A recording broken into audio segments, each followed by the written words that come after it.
वो लग रहा है कि शायद मुश्किलात में आप फंसे हुए हैं। आज फिर फैसला महफूज हो गया, देखते हैं क्या फ़ैसला आता है। और उम्मीद तो मुझे यही है, क्योंकि जो प्रोसिक्यूशन साइड थी उन्होंने कोई चीज़ ऐसी सॉलिड बताई नहीं अदालत को जिसकी बुनियाद के ऊपर वो मुझे रोक सकें हज पे जाने से। और जज साहब ने जितने सवालात पूछे उनके पास जवाब नहीं थे। हमने जज साहब को सारा रिकॉर्ड और हर चीज़ प्रोवाइड की है, माजी का भी रिकॉर्ड दिया है, कि ट्रैवल हिस्ट्री भी सारी दी है, बाकी सारा कुछ भी बताया उन्हें, मुकदमा की तफसील भी बताई है। तो जो अदालत के अंदर प्रोसीडिंग हुई है उसको सुन के तो, या जो वहाँ पे बातचीत हुई उसको सुन के तो साफ आइडिया हो रहा है कि अदालत मेरे हक़ में फ़ैसला देगी इंशाल्लाह और मैं हज पे जाऊँगा। लेकिन अभी फ़ैसला महफूज है और जब तक वो महफूज है तब तक मैं कुछ कह नहीं सकता। फ़ैसला आ जाए तो फिर पता चलेगा कि क्या फ़ैसला। इमरान भाई, एंटी करप्शन पंजाब का आपसे क्या है मामलात हैं, क्योंकि वो कह रहे हैं कि उनकी वजह से ये रखा गया है दोबारा से। मैं तो किसी सरकारी पोस्ट पे कभी रहा भी नहीं, और ये मुकदमे की दुर्गत बन गई थी। वहाँ पे पूरी अदालत एंटी करप्शन वालों पे हंस रही थी। डीजी को जज ने 2 दफ़ा बुलाया, वो आए नहीं। यानी कोई आदमी भी इसमें पेश होने के लिए और सामने आकर इसको फेस करने के लिए तैयार नहीं था।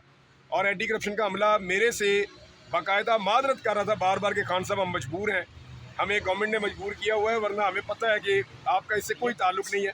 मैं तो कभी किसी सरकारी होते में भी नहीं रहा।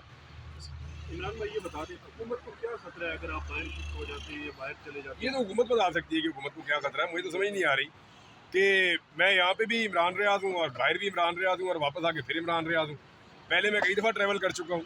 इवन मुझे ऑफलोड किया गया और मैं दोबारा गया, फिर वापस आ गया, मुकदमा से वापस आया, फिर मुकदमे लड़े, फिर गया, फिर वापस आ गया। तो ये तो रूटीन है, आप ट्रैवल करते रहते हैं। ये ज़रा हज वाला मामला है, इसलिए थोड़ा हसास है कि मैं चाहता हूँ कि मैं ज़रा चला जाऊँ, टाइमली चला जाऊँ, हज कर दूँ। अच्छा, तो कोई इमरान रियाज साहब, आज आप चीफ साहब के सामने पेश हुए, तो क्या लग रहा है चीफ साहब की जो बॉडी लैंग्वेज थी या फिर जो कानूनी मामला को अगर देखा जाए? देखिए, इस अदालत ने फैसला दिया था मेरे हक में, और अदालत ने साफ कहा था कि इनको रवाना किया जाए और इनका नाम तमाम लिस्टों से निकाला जाए। उसके बावजूद मुझे नहीं जाने दिया गया। अब वो मुझे रोक रहे हैं, जाने से रोक रहे हैं, तो ये तो अदालत के फैसले पे इम्प्लीमेंट का मामला है। तो मैं उम्मीद करता हूँ कि चीफ जस्टिस इस मामले के ऊपर इंसाफ उसी तरह मुझे देंगे जो इंसाफ का तकाजा है। आप नहीं समझते कि अदालत में पेश हुए हैं, उनके साथ नून लीग के भी हैं, वो जो है इजहार यकजहती के लिए आए हुए हैं, तो आज़ाद हैं, और फिर जो है वो नून लीग वाले और पीपल पार्टी वाले उनके साथ इजहार यकजहती कर रहे हैं। क्या कहें? कोई भी आज़ाद नहीं, सबको पता है, कोई भी आज़ाद नहीं है। सारे बंधे हुए हैं बेचारे, हाथों पैरों से बंधे हुए हैं, ज़बान से बंधे हुए हैं, दिमाग और सोच से बंधे हुए हैं, बहुत बुरी तरह कैद में है बेचारे। कोई आपको ऑफर दी जाती है कि आप बाहर न जाएंगे किसी तरफ से? कोई नहीं, कौन ऑफर देगा, किसकी जरूरत है? हुकूमत या कोई और? नहीं, कोई ऑफर नहीं। मुझे कौन ऑफर देगा? बाहर जाने की ऑफर देगा? जो ये देगा मैं कहूँगा जान दे। बाहर न जाएं आप, बाहर न जाएं। ये बाहर ना जाने की तो ऑफर हो ही नहीं सकती। वो तो ये रोक दिया उन्होंने, वो तो ताकत के जरिए रोका, अपने कानून को इस्तेमाल करते हुए गलत तरीके से। अच्छा, ऐसा लग रहा है कि शायद इमरान भाई, एक दफ़ा अदालत फैसला देती है, उसके बाद जब तक तौहीन अदालत का नोटिस नहीं जाता उस वक्त तक अमल दरामद नहीं होता। मैंने तौहीन अदालत का नोटिस, तौहीन अदालत की कार्रवाई के लिए भी अदालत में पटिशन दायर की है और एक नई पटिशन भी दायर की है। और मैंने पहले से बताया कि कौन कौन से मुकदमा था, सारी तफसीलात भी अदालत में दी हैं, और ये भी बताया कि मुमकिन तौर पर फर्दर ये क्या कर सकते हैं। उन तमाम चीज़ों को देखकर मुझे लगता है अदालत एक ऐसा मरबूत फैसला दे जिसकी बुनियाद पर फिर हज के रस्ते में रुकावट ना डल सके। इमरान भाई, जो मुझे लग रहा है वो ऐसा है कि शायद जिन लोगों ने आपको पहले गिरफ्तार किया था वो चाह रहे हैं कि आप इस मुल्क में ही रहें, किसी भी तौर पर आप बाहर ना जाएं। अगर खुदा ना खास्ता आप बाहर चले गए तो आपका जो वीलॉग है वो, मेरा ख्याल है, वो बर्दाश्त नहीं कर पाएंगे अगर बाहर से होकर वीलॉग। मैं कितनी दफ़ा बाहर गया हूँ, मैंने बाहर जाके वीलॉग्स किए हैं, पहले भी किए हैं, बहुत किए हैं, निकाल के देख लें क्या फ़र्क है। मैं पाकिस्तान में भी यही हूँ, बाहर भी यही हूँ। लेकिन उनको लगता मैं है कि यार देखो, मैं मुस्तकिल हैसियत में ना चले मैं- जाएं और बाहर से वीलॉग मुस्तकिल ना आना शुरू हो जाए। तो मुस्तकिल ही कर रहा हूँ, यहाँ पे भी कौन सा मैं वक्फे के साथ कर रहा हूँ, रोजाना 2 वीलॉग करता हूँ। कुछ लोग कहते हैं कि बाहर जाके आदिल राजा बन जाएगा अगर बाहर चले जाए तो। आपको लगता है? आदिल राजा की ट्रेनिंग किसने की है? किसने की है? मेरे से पूछना, साबिर शाकिर का पूछो, मेरे से पूछना, किसी सहाफ़ी का पूछो, आदिल राजा का उनसे पूछो जिन्होंने ट्रेन किया उसको। सर, आज मुद्रिमान कमीशन रिपोर्ट में एफआईए ने बुला लिया है कि ट्वीट क्यों किया मुद्रिमान कमीशन को, उन्होंने बुला लिया बैरिस्टर गौहर को, और खान साहब के बारे में भी जनाब ने। अच्छा, ये मामला हाई कोर्ट में आ गया मेरी इतला के मुताबिक, और कियानी साहब की अदालत में शायद लग गया है। नोटिस भी हो गया था FIA को। हाँ, FIA को नोटिस भी हो गया है। और शायद उन्होंने जो उमर अयूब साहब हैं उन्होंने FIA से मुद्रमान कमीशन की रिपोर्ट की कॉपी भी मांग ली है। देखें, ये वो मैटर है जिसको पाकिस्तान की रियासत कभी भी नहीं चाहती थी कि इसके ऊपर डिस्कशन हो, लेकिन अब इमरान खान के चक्कर में इसको भी अंडर डिस्कशन लाया जा रहा है। तो अब ये चीज़ें खुलेंगी कि एक्चुअली महमूद रहमान कमीशन क्या है, उसकी रिपोर्ट क्या है, वो किस तरह लिखी गई, किन हालात में लिखी गई, लोगों ने क्या क्या कहा, क्या रिकमेंडेशंस थी, किस किस्म के हकायक थे, तो वो सारी चीज़ें सामने आएंगी। इमरान भाई, ये लोग थकते नहीं है इतना टारगेट कर करके हम लोगों को? आपको कहाँ टारगेट किया? सर आपके सामने हूँ मैं तो, आप एक्चुअली मेरे साथ आप मेरे साथ 20 ज्यादती कर रहे हैं सर, ये पार्ट ऑफ द गेम है।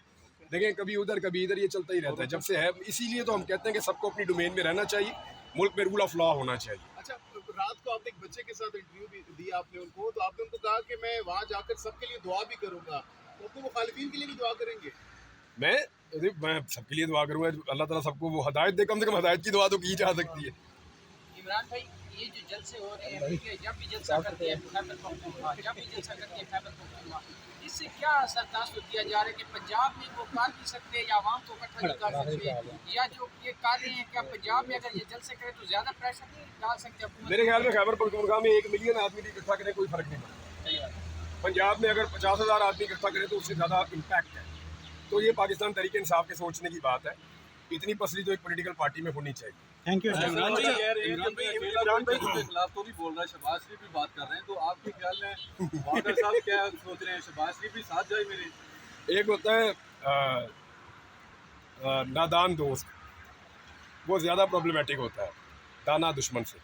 अच्छा इमरान भाई, अगर मौलाना जलसा करे, सब बात करते हैं, उनको इजाज़त मिल जाती है, लेकिन PTI को पंजाब और इस्लामाबाद में इजाज़त नहीं मिल रही है, क्या वजह? देखिए, मौलाना फजल रहमान जो है वो एंटी स्टेटस को नहीं है, तो जिस आदमी को आप कंट्रोल कर सकते हैं, जिस आदमी को आप खुश कर सकते हैं या उसको वापस राय रास्त पे ला सकते हैं या अपने तरीके से उसको मॉडिफाई कर सकते हैं, सिस्टम फिर उसके लिए थोड़ी सी गुंजाइश रखता है, और जो स्टेटस को का हिस्सा नहीं होता उसके लिए गुंजाइश कम होती है।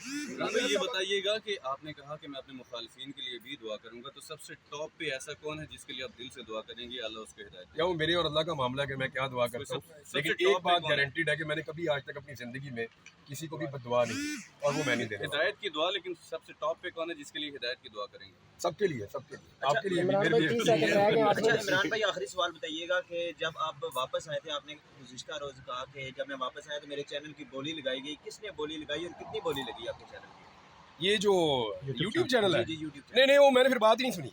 सर ऑफर किसने मुझे पता था कि मैं बोलूंगा नहीं, मेरी टीम को लोगों ने रब्ता किया था। इमरान साहब, अगर पूरे पाकिस्तान से PTI कारकुनान या मौलाना साहब के कारकुन जमा होते हैं, इस्लामाबाद डी चौक आते हैं, तो हुकूमत कितने दिन टिक सकेगी, मौजूदा हुकूमत? देखें, मौजूदा हुकूमत के पीछे से टेक हट जाए तो ये 15 दिन की हुकूमत है बस मैक्सिमम। साइफर केस के बाद धुएं कुछ पंजाब से भी उठ रहे हैं, उसके बारे में कुछ समझ नहीं आ रही कि वो धुआं पंजाब से क्यों ज़्यादा जो है वो धुएं मार रहे हैं। देखें, साइफर केस कानूनी केस नहीं है, मैंने कल भी आपको बताया था, वो नैरेटिव की लड़ाई है। वो लड़ाई एक बयानिए की, या एक बयानिया इमरान खान का था, दूसरा बयानिया उसके मुखालिफिन का था। इमरान खान ने अपने उस बयानिए के साथ जिसके ऊपर कोई स्टैंप भी नहीं थी, सारी उसकी मुखालफत कर रहे थे। आपने देखें पाकिस्तान में किस तरह उस बयानिए को चलाया है। अब इस मरतबा ये है कि साइफर केस में इमरान खान की बरीयत के साथ एक अदालत की मोहर लग गई है उस बयानिए पे, तो एक्चुअली पाकिस्तान तहरीक इंसाफ का बयानिया जीता है। आने वाले दिनों में आपको नज़र आएगा इसको इमरान खान कैसे इस्तेमाल करते हैं, क्योंकि पॉलिटिकल आदमी इतनी बड़ी चीज़ को कभी भी ज़ाया नहीं होने देगा। अच्छा इमरान भाई, अभी आपने कहा कि हुकूमत 15 दिन भी टिक नहीं पाएगी अगर टेक हट जाए, तो टेक हटती हुई तो नजर नहीं आ रही है, तो क्या फिर PTI के एहतजाज का भी लॉन्ग मार्च को कोई फायदा नहीं होगा? नहीं तो नहीं, याद रखें, जो पॉलिटिकल स्ट्रगल होती है वो कभी भी रायगा नहीं होती, वो कहीं ना कहीं कुछ ना कुछ कर रही होती है। दूसरी बात ये है कि तमाम इदारों को और स्टेक होल्डर्स को सोचना पड़ेगा कि जिस हुकूमत को डिलीवर करने के लिए लाया गया था, मैं आपको सिर्फ खैबर पख्तूनख्वा की एक मिसाल दे देता हूँ, मैंने सुबह इस पर बात भी की है। उनके जो सबसे बड़े मेन प्रोजेक्ट थे पूरे सूबे के, उनमें से 91 प्रोजेक्ट जो आधे से ज़्यादा हैं वो ख़त्म कर दिए वफाकी हुकूमत ने। ये तो मुल्क में तरक्की करने आए थे, ये तो मुल्क की मईशत को बेहतर करने आए थे। जो ऑलरेडी मनसूबे चल रहे थे, जो 70% तक कई मुकम्मल हो चुके हैं, उन मनसूबों को बंद कर दिया गया है। वजह यह है कि हमारी मईशत ख़राब है और पैसे नहीं है और IMF का दबाव है। तो ये चीज़ें आपको बता रही हैं कि पाकिस्तान नीचे जा रहा है। अगर इसी तरह चलाना है, जो बाकी रह गए हैं 77 या इसके करीब ही है, कुछ है इससे कम है, 91 हो गए हैं, आधे से ज़्यादा ख़त्म हो गए हैं, बाकी जो आधे रह गए वो भी ख़त्म हो जाएंगे।